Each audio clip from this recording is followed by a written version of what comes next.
ഇന്ത്യയിൽ നിന്നുള്ള ഹജ്ജ് വിമാന സർവീസിന് തുടക്കമായിരിക്കുകയാണ്. മുംബൈയിൽ നിന്നെത്തിയ ആദ്യ സംഘത്തെ Indian ambassador doctor Suhail Ajaz Khan, consul general Shahad Ahmad Khan Suri തുടങ്ങിയവരുടെ നേതൃത്വത്തിലുള്ള സംഘമാണ് സ്വീകരിച്ചത്.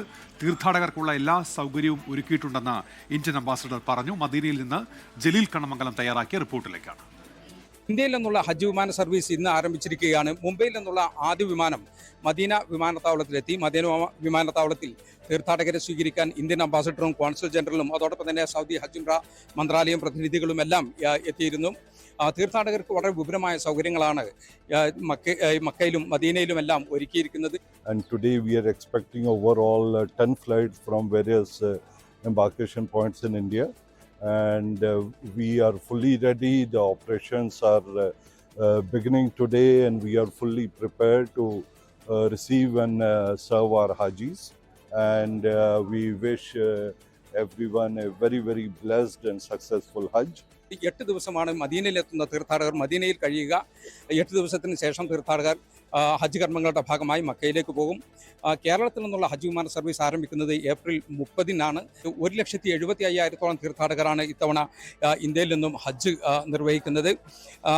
അതിൽ 1,22,000-ഓളം തീർത്ഥാടകർ സർക്കാർ ഗ്രൂപ്പ്, അതായത് ഇന്ത്യൻ ഹജ്ജ് കമ്മിറ്റി വഴിയും ബാക്കിയുള്ള തീർത്ഥാടകർ സ്വകാര്യ ഗ്രൂപ്പുകൾ വഴിയുമാണ് ഹജ്ജ് നിർവഹിക്കുന്നത്. സ്വകാര്യ ഗ്രൂപ്പുകൾ വഴിയുള്ള തീർത്ഥാടകരും ഇന്ന് എത്തി തുടങ്ങിയിട്ടുണ്ട്. ആദ്യ സംഘം ജിദ്ദ വിമാനത്താവളത്തിലാണ് എത്തിയിരിക്കുന്നത്.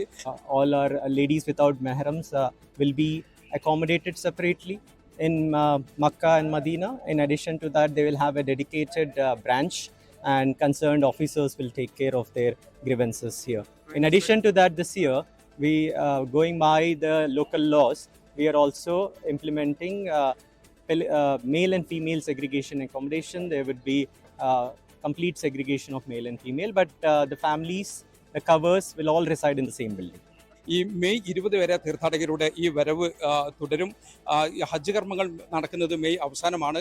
ഹജ്ജ് കർമ്മങ്ങൾക്ക് ശേഷം ജൂൺ 2 മുതൽ ജൂൺ അവസാനം വരെയാണ് തീർത്ഥാടകരുടെ മടക്കയാത്ര ഷെഡ്യൂൾ ചെയ്തിരിക്കുന്നത്. ഹജ്ജ് കമ്മിറ്റിയുള്ള തീർത്ഥാടകരിൽ ഈ മദീനയിൽ ഇറങ്ങുന്ന തീർത്ഥാടകർ ഹജ്ജിന് ശേഷം ജിദ്ദയിൽ ഇറങ്ങുന്ന തീർത്ഥാടകർക്ക്, മലയാളികൾ ഉൾപ്പെടെയുള്ള തീർത്ഥാടകർ ഹജ്ജിന് ശേഷം മദീന സന്ദർശനം പൂർത്തിയാക്കി മദീനയിൽ നിന്നുമായിരിക്കും മടക്കയാത്ര ഉണ്ടാവുക. മദീനയിൽ നിന്നും ജലീൽ കണ്ണമംഗലം, 24.